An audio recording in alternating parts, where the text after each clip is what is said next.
শীতকালের দিনগুলো এমনভাবে যেত যে সকালবেলা টিউশনি পড়তে যাওয়া, কুয়াশা আচ্ছন্ন ভোরে, তারপর বাড়ি এসে পুকুরের ওই ঠান্ডা জলে স্নান করে রেডি হয়ে স্কুলে যাওয়া। আমাদের স্কুল তখন ছিল 10টা থেকে 4টে পর্যন্ত। 10টার সময় যেতে হতো, 11টা দিয়ে স্কুল ছিল।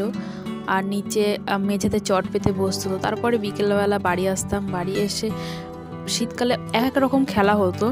কখনো গোজি খেলা হতো, কখনো বউ বাসন্তী, নানা রকম খেলা। মানে গোজি খেলাটা বিশেষ করে শীতকালে বেশি খেলতাম, কারণ মাঠঘাট শুকনো হয়ে যেত, সবাই ধান নিয়ে নিত চাষিরা।